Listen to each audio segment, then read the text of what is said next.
Thanks, Ned.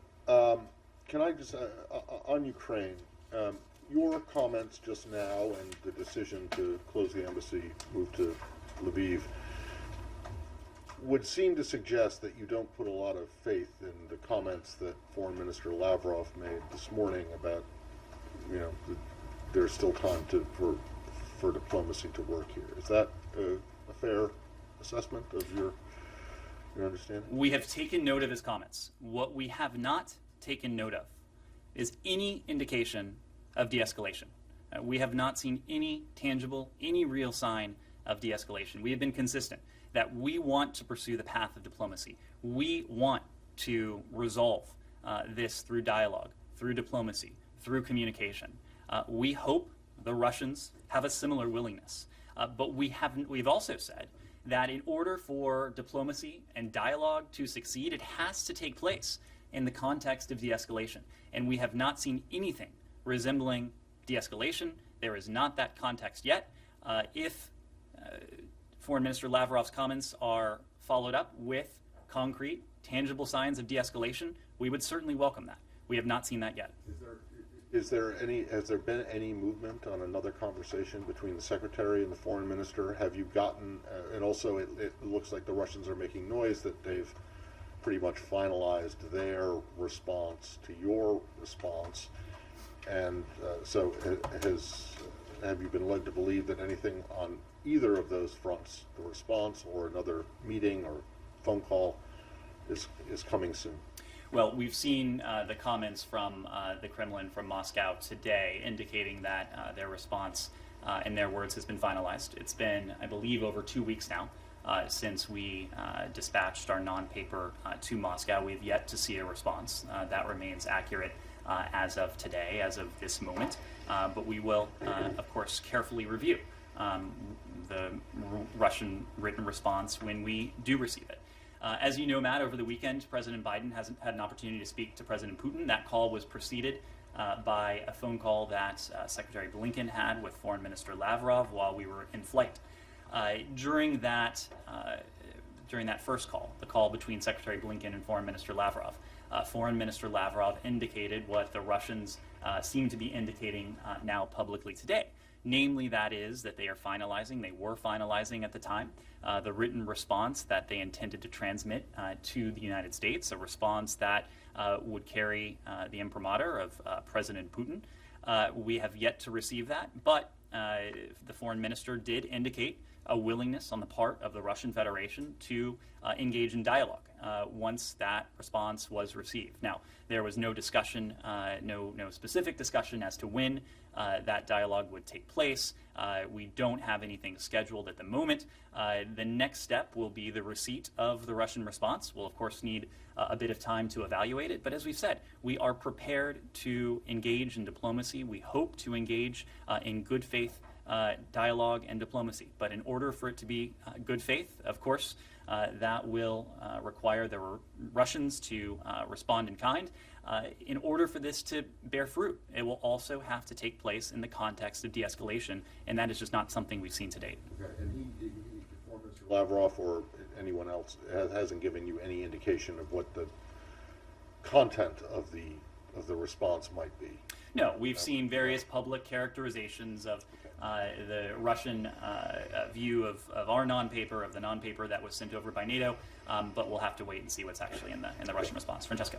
President Zelensky has just said that he's been told that Wednesday, this coming Wednesday, is potentially the day of a Russian attack. Is that your assumption too? Is that what you have shared with your Ukrainian allies, partners? Well, so I'm not going to go specifically into a great deal of intelligence. What I can say, let me start by what we're not saying. We are not saying that President Putin has made a final decision. We have not communicated otherwise to our partners. We believe that diplomacy continues to be viable. We believe that there still remains a window to resolve this through dialogue and diplomacy. What we are saying, and you just heard me say this a moment ago as I was explaining the rationale behind the moves in recent days, that we have a sufficient level of concern based on data points that are as clear to me as they should be to all of you, And that's what we're seeing on the ground. It is the massive buildup that we have seen continue, even in recent days and recent weeks. More than 100,000 troops along Ukraine's borders, Russian forces in Belarus, essentially Russia positioning itself to be in a position, should that decision be made, to move quickly and aggressively against Ukraine from multiple sides. That's what undergirds our concern. We have erred on the side of transparency with our allies and our partners. Of course, that includes Ukraine. We'll continue to share with our Ukrainian partners information and intelligence as we are able. But at this point, our assessment has not changed. We believe that a window remains open to resolve this diplomatically. That is certainly the course we prefer. It is a course we will continue to pursue for as long as we have a partner on the other side. And to follow up on Matt's question on any engagement with Lavrov, is it at this point a de-escalation? Is it a precondition to any further in-person engagement with Foreign Minister Lavrov or not? We are open to dialogue, but again, in order for that dialogue to lead to anything, in order for it to be effective, it would need to take place in the context of de-escalation. Right now, the Russian military buildup along Ukraine's borders, along Ukraine's borders and in Belarus, has created a very tense and challenging situation. It is a very dangerous situation that could escalate, whether intentional or not, with little or no warning. We want to see de-escalation, both for the sake of this dialogue and diplomacy bearing fruit and resolving this peacefully, but also in an effort to lower the risk of conflict, to lower the risk of this turning very bad very quickly. That is our concern right now. We have not seen that de-escalation. We don't yet know that President Putin has made a decision. That is why we think diplomacy continues to be viable, but we need to see de-escalation in order for that diplomacy. What does de-escalation mean? I mean, you guys always talk de-escalation, but you never defined it. Well, we have talked about it. We've seen escalation on the other side, like troops going to Romania, Poland, airplanes and so on, First of all, I would take issue with that. What we have done is to prepare for either course that the Russian Federation may take. Again, we are prepared and we have engaged in dialogue and diplomacy. We've done that in concert with our allies and partners, but we're also prepared for the course of defense and deterrence, knowing that President Putin may well decide to order an invasion and now has the ability to do so in short order. Everything that we have done, Saeed, has been in the vein of defense and deterrence. It is not NATO that is threatening Russia. It is not Ukraine that is threatening Russia. NATO is a defensive alliance.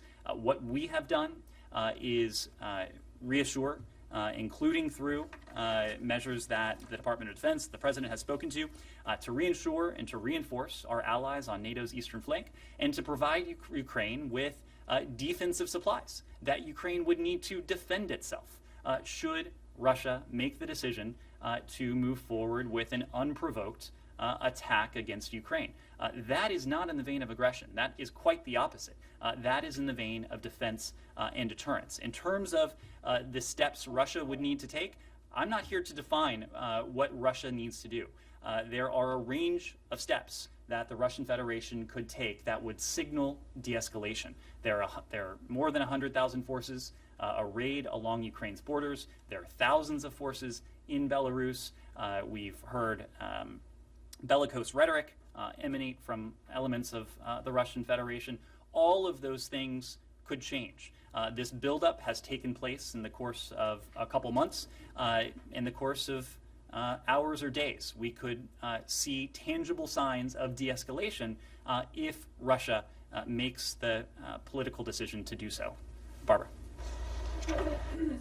President Zelensky, recently suggested very vaguely that perhaps the notion of NATO membership might not be achievable. He said it is for us like a dream. And of course you had the comments from the Ukrainian ambassador to the UK in which he suggested it might be up for some kind of negotiation, although that's been walked back and they've said it's part of the constitution and so on. But there is discussion perhaps on how to respond to this particular crisis and whether NATO membership might be part of that. What are the Americans saying to Ukraine about that? Is that something that you are encouraging? Is that something that you are advising on, some kind of formula that might be a place where there could be a diplomatic solution? Because it seems unlikely there'll be some kind of solution without involving Ukraine's status. Ukraine's aspirations are not a matter for us to decide. Ukraine's aspirations are not a matter for any other country to decide. We've been very clear about this, and this is at the core of what we've been saying in terms of that diplomacy. There are some areas where, through the course of good faith discussions and negotiations, we think we could improve address some of our own security concerns, the security concerns of the transatlantic community, that is to say, the shared concerns of the United States, of our European allies and partners, and also address the stated concerns of the Russian Federation. And we've delineated a number of those. A number of those are now available online to subscribers of El País to see for themselves. So I need not go into them now. At the same time, we've been consistent all along. There are some things that are non-negotiable. Is that something that they have raised with you? I'm not going to go into discussions with our Ukrainian partners, but our message to them, both public and private, has been that no other country should be in a position to dictate the aspirations of any other country, whether that is Ukraine or any other country around the world. We've made the point repeatedly, tensions that Moscow has provoked needlessly, tensions that Moscow has precipitated for no reason. But in many ways, what we are seeing here is bigger than the tensions between Russia and Ukraine, the tensions between Russia and the international community. And that is because what Russia is threatening itself is an affront to the rules-based order that has undergirded 70 plus years of unprecedented levels of stability, of security, of prosperity. If Moscow purports to dictate international borders, if Moscow purports to dictate the foreign policy decisions, if Moscow purports to dictate the alliances and partnerships of any other country, that would be an assault on that order. It would have implications certainly for Ukraine, but it would have implications far beyond Ukraine. And I think that is why you've seen not only the United States, but also the United States and our partners and allies speak up firmly, speak up with one voice to make clear that we would not stand for it, and that there would be profound consequences for Moscow should it choose to move forward with that aggression. Missy. I just wanted to ask on the two things. On the embassy, can you just confirm that the Marine Guards are also gone and that there's nobody left? And who will be responsible for, presumably the Ukrainian government, but what are the arrangements around safeguarding the facility? And then just to clarify on the potential for further diplomacy with the Russians, is it your understanding, or what is your understanding regarding whether or not they have agreed firmly to more NATO-Russia Council talks, or the bilateral talks or the OSCE talks, or have they just sort of indicated general openness to it? What's your understanding based on the recent discussions? So on your first question regarding our status in Ukraine, we are in the process of moving our operations from Kyiv to Lviv. The charge is already in Lviv. The vast majority of our team is in Lviv. We are grateful to the Ukrainian National Guard and Ukrainian National Guard police, I should say, who will guard our embassy in Kyiv. It is certainly our intention to return to that embassy in Kyiv just as soon as it is safe for us to do so. When it comes to the dialogue, as I've said before, the Russians have indicated a willingness, at least stated a willingness, to continue to engage in dialogue and diplomacy. We certainly hope that is the case. We certainly hope they will do so in good faith in the context of de-escalation. We have also been very clear with the Russians that this cannot be exclusively a bilateral matter, because it is not a bilateral matter. This is an issue that involves, of course, Ukraine in the first instance, NATO, Europe, and that is why we have continued to insist that even if, and we hope there is, additional bilateral contact between the United States and the Russian Federation, that would be accompanied by additional engagement at the NATO-Russia Council through the OSCE. What we know, at the very least, is that any additional bilateral engagement between the United States and the Russian Federation, which again, we hope takes place in the context of de-escalation, would continue to be, we would continue to closely coordinate that engagement with our Ukrainian partners, with our European allies as well. A number of countries are now engaging on a bilateral basis with the Russian Federation, and we think that's a good thing. We think that is a good thing because these countries, including the French, including the Germans, they have done so in close and extensive coordination with the United States. As you know, President Biden has had now a couple opportunities to speak to President Macron. Chancellor Scholz was just in Washington, I believe it was last week, where he met with President Biden. Secretary Blinken was also in that meeting. So we've been in close, regular, extensive consultation with our allies and partners. But as for the next steps, first, it's our impression that we'll be in receipt of the Russian response, and we'll have to take it from there. Okay, so the scheduling of any specific NRC or SSD or OSCE meeting would come if it comes after you guys get the response? Well, I can't speak for NATO. I can't speak for the OSCE. What I can say at this point is that there is not another engagement on the books right now. But again, we hope there is one, and we hope there is one that gives way to de-escalation and to the diminution of tensions. Yes, Tracy. Thank you. Following a little bit on Missy's question, can you say for the record why Lviv is really that much safer for American diplomats than Kyiv, given the multi-pronged, overwhelming invasion that so many of you are forecasting? Is it a way to just sort of pretend you still have a presence in the country? No, it's a matter of geography, and Lviv's location, of course, affords it a degree of protection that other places in Ukraine may not have. The buildup of forces on Ukraine's eastern borders, the buildup of forces along its northern border with Belarus. Of course, that has implications for large swaths of Ukraine, including Kyiv. We have made the determination to move our operations to Lviv out of consideration for the safety and security of our personnel on the ground. And when you say the vast majority of our team is there now in Lviv, do you mean the vast majority of the original full embassy, or you mean the vast majority of the core team? Well, we've been drawing down our embassy presence for Right. some time. As you know, we went to ordered departure for dependents. We went to authorized departure for some of our staff now a number of days ago. With the ordered departure, we have drawn down further. Some of those members of our team have returned to the United States. Others are going to other locations inside of Europe. Now we have a core team that remains in Ukraine.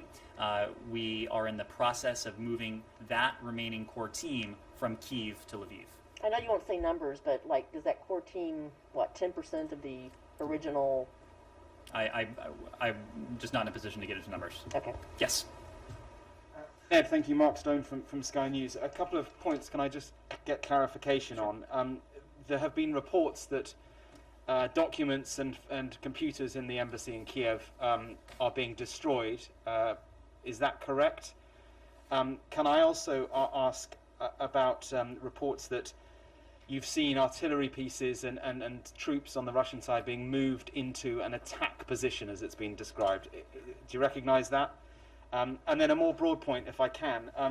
The President Zelensky comments about a Wednesday attack. In the last few moments, his spokesperson has said he was being sarcastic, and in his statement. Can you explain the clear disconnect between what the Ukrainian government is saying about the threat and what the West is saying about the threat? Because I think the public is a bit confused globally. Understood. Remind me of your first question again. I'm sorry. The first question was just details on whether stuff is being destroyed in the embassy. So as you know, we've been planning for this contingency, as we do for a range of contingencies, for some time now. And there are a standard set of procedures that we set into motion when we do begin an embassy drawdown, and certainly when we relocate our operations from one site to another. I can't get into the full set of those operations, but those operations were set in motion as appropriate. What I can say is that we had been planning for this. There was a great deal of meticulous planning that went into this, and as a testament to that, for example, we did not have to destroy any valid passports. We have undertaken prudent precautions when it comes to sensitive documents, sensitive equipment, but just can't offer a whole lot of detail there. Your question on various reports of artillery moving into attack positions, what I can say is that we have grown increasingly concerned by what we have seen on the part of the Russian Federation in recent weeks and recent days. Some of these reports are, again, very public, clear as day, in terms of additional forces heading towards arriving at the border with Ukraine, additional forces going into Belarus.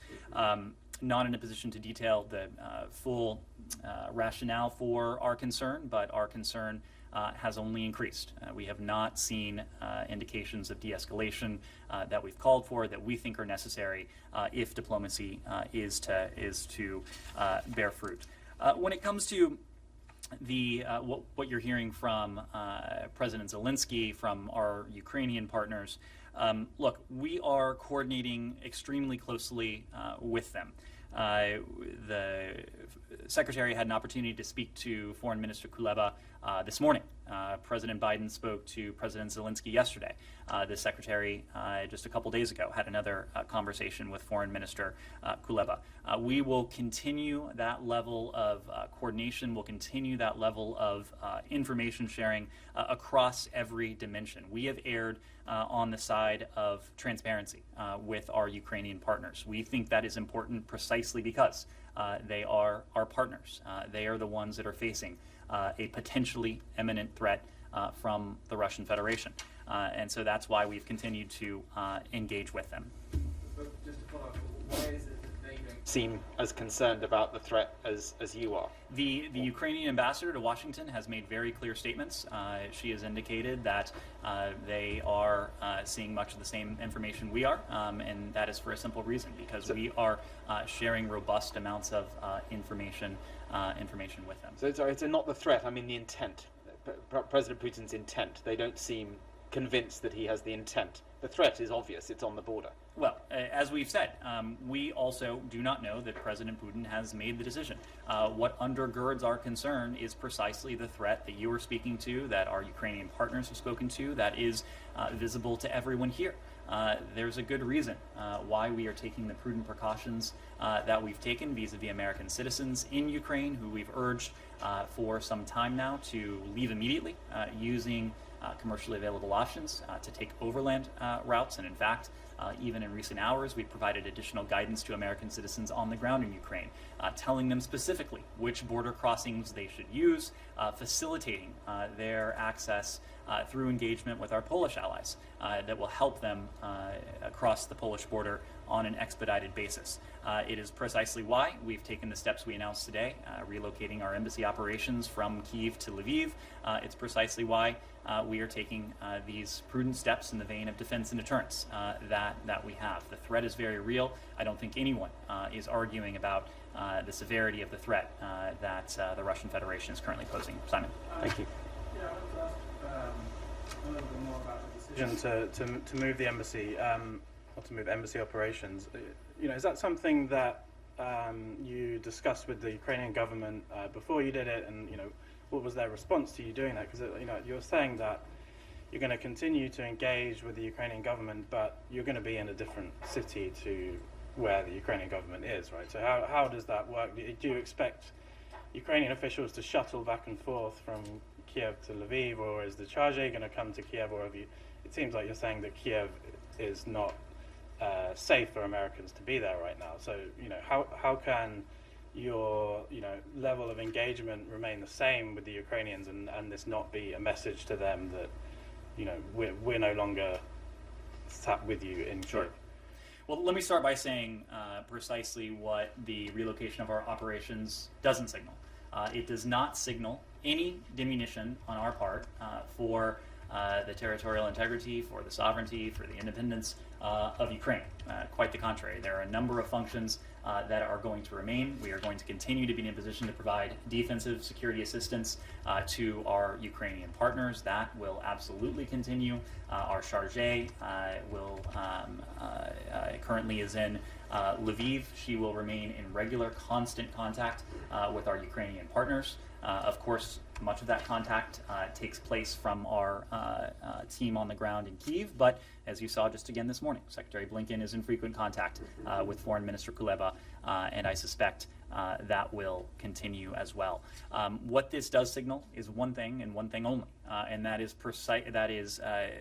the priority we attach to the safety, to the security of American citizens who have now urged to leave the country immediately, and also to our colleagues who are on the ground, to their safety and security. Only the United States government has that priority when it comes to the safety and security of American citizens, including our colleagues. No other country, no other entity can be in a position to make a judgment about what is in the best security interests of our colleagues on the ground. And it is our considered judgment that it is now prudent for our colleagues to relocate from Kyiv to Lviv precisely because of the threat. Is there a specific threat to U.S. diplomats? Because, that would be presumably a breach of, I guess, the Geneva Convention, that Ukrainians are responsible for protecting diplomats in the country.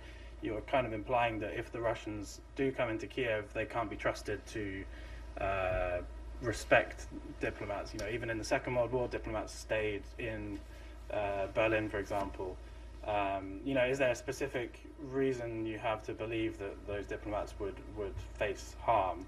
We're not here, and this move does not indicate there's any specific threat to American personnel on the ground in Ukraine. But what we do know is, given the capabilities that the Russians are poised to deploy, should President Putin make that decision, that incursion into Ukraine could entail massive violence, massive destruction, and the loss of life would not discriminate between Americans, Ukrainians, others. And so it is, in our considered judgment, a prudent step for our team on the ground to relocate from Kyiv to Lviv. We've talked about the geographic reasons why Lviv is a prudent step at this point. But again, this is not out of concern that our diplomats would be any more under threat than anyone else. Yes, Rosalind. Yeah, I have a couple of questions. One, Chancellor Scholz is on his way to Moscow. Has the administration contacted him, gotten a sense of what's really happening in Kyiv right now? And is the U.S. giving him a message to give to President Putin? And then my other question is, and it follows on Simon's point, what is the U.S.'s commitment to ensuring that the Zelensky government or any democratically elected government in Ukraine remains intact and does not become a proxy state for Moscow? When it comes to our German allies, as I alluded to already, Chancellor Scholz was only recently at the White House. He had an opportunity to sit down with President Biden. Secretary Blinken was in attendance for that meeting as well, to discuss our joint and shared approach to the crisis that Moscow has needlessly provoked. And it is a joint approach. You heard that from Chancellor Scholz when he was standing next to President Biden at the White House. You heard that from Chancellor Scholz even in recent hours in terms of his comments about the strong, unified response that would befall Moscow were it to pursue the path of aggression. So we are in regular contact with our German allies, our embassy in Berlin, but also here from the State Department. I fully expect that high-level engagements will take place in the coming days with our German allies.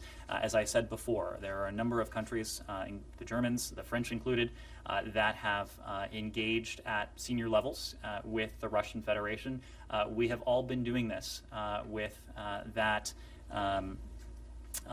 core precept in mind.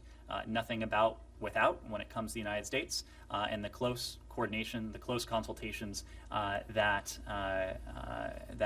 we have engaged in, those have been reciprocated from our allies who themselves have engaged with the Russian Federation. Look, I don't want to get into a hypothetical when it comes to what may happen next. Our goal is to deter. Our goal is to do everything we can to prevent a conflict from breaking out. That is why we continue to leave open the possibility for diplomacy, not only to leave that open, but to very clearly indicate in no uncertain terms that it's our preference. We are ready and willing to continue discussions in close concert and consultation with our allies and partners regarding means to de-escalate this. What is required for that to bear fruit, however, is de-escalation, and there is only one side that has escalated. There is only one side that is in a position to de-escalate, and that is the Russian Federation. That is yet what we've to see. Very clear to the Russians, one of the things that they have looked at is what they consider an encroaching opposite political philosophy on their borders.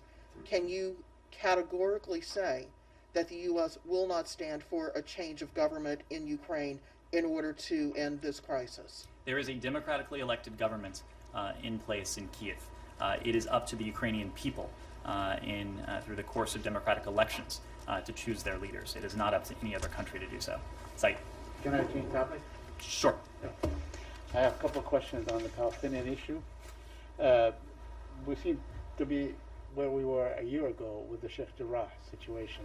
There has been an increased aggression by the settlers. There's a guy who placed an office there. I know that you have spoken against this before. You've spoken against the expulsion of Palestinians. But why can't you make it very clear, in no uncertain terms, that we will not stand for this, that this must end? Said, we've engaged on this publicly. We've also engaged on this privately. What we have said publicly is that, well, first, let me say that we're following very closely developments in Sheikh Jarrah, both on the ground and here from Washington, and we're deeply concerned by the events of this past weekend. We've said this many times before. We believe it is critical for all parties to refrain from unilateral steps that have the potential to exacerbate tensions and to move us further away from efforts to advance a negotiated two-state solution. We have and we are strongly urging all parties against inciting violence, and we are urging calm on the part of all parties. But it's the Israelis that are really taking the steps. They are your closest allies. I'm sure you wield a great deal of influence and pressure on them. Why can't you say this Sheikh Jarrah situation must end? You cannot expel people from there. Said, you alluded to this yourself. We have made very clear our position on those families who call Sheikh Jarrah home, in many cases over the course of generations. Again, our priority is to see to it that all parties refrain from steps that have the potential to exacerbate tensions or to move us further away from the end state that we hope to see, and that's a two-state Why solution. are the Israelis not heeding your call for them to refrain from taking unilateral steps? Said, I am not here to speak for the Israeli government. I'm here to speak to our policy and to our approach. And our approach is to do everything we can to keep tensions at bay, to urge calm, to work with the parties to do just that. Yes, Francesca. Any update? We've seen very positive comments on the progress made in Vienna by Josep Borrell, by the Russian delegate there. Do you share that positive comments? You guys have said before this round of talks resumed last week, we will see very, very quickly if there is a political will decision to make a deal. Have you seen that? So, Francesco, as you know, the special envoy and his team remain on the ground in Vienna. I have to say that we are going to be a bit more circumspect in terms of progress that we may be seeing on the ground in Vienna, precisely because we are in the final stages of what is, by any measure, a complex negotiation with key stakeholders. The fact is that this is the final decisive period during which we'll be in a position to determine whether a mutual return to compliance with the JCPOA remains a possibility. Our European partners, as well as China and Russia, all of us urgently seek to achieve an understanding, but time is almost out. Time is very quickly ticking away. We've been very clear that at the current rate of Iran's nuclear advances, we have little time left, and that's precisely because at a certain point, very soon, those nuclear advances will obviate the advantages that the JCPOA, as it was finalized in 2015 and implemented in 2016, initially conveyed. So the teams are continuing to meet. For our part, those discussions continuing to be indirect with the Iranian delegation, but we know that we're speaking with one voice together with our P5+1 partners, all of whom recognize the importance of concluding, in whatever form that takes, these talks in short order. Meaning this week, next week? Yemen? There's been a deployment of F-22s into the Emirates. Does that mean that you guys are, siding with the Arab coalition, the Saudi coalition, in this war in Yemen? So the deployment that you're referring to, Saeed, of F-22 Raptors, this deployment is defensive in nature. It is part of a broad demonstration of U.S. support after a series of terrorist attacks that our partners in the Emirates, as well as in Saudi Arabia, have endured from Yemen. The Department of Defense, in the same vein, has sent a Navy-guided missile destroyer, the USS Cole, to partner with the UAE Navy, and they'll continue to provide early warning intelligence, and they'll collaborate on air defense. So collectively, I think you will see that we are committed to helping our Emirati partners defend themselves against the aggression that we've seen emanate from Yemen. We stand with the UAE as a strategic partner. That's the signal we're sending. But such a step is not likely to shorten the war, is it? I'm sorry, say that again? Will such a step be in any way like an element towards shortening the war? Our goal is to bring this conflict to an end.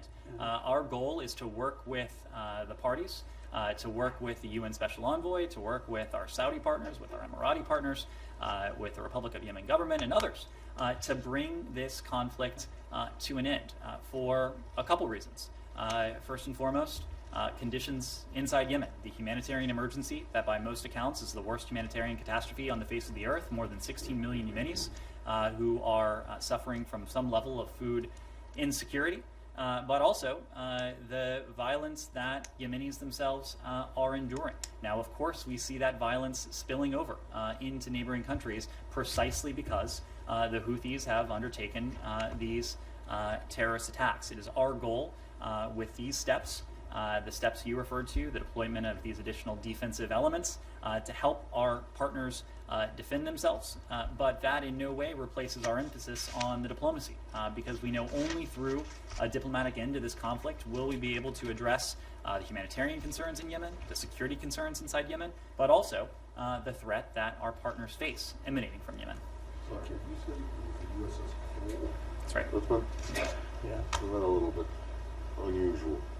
I guess you don't do military deployments. So I'm asking why. You have any idea why they decided that ship in particular might? I am not responsible for the deployments of such assets. Anything else? All right. Okay. Thank you all very much.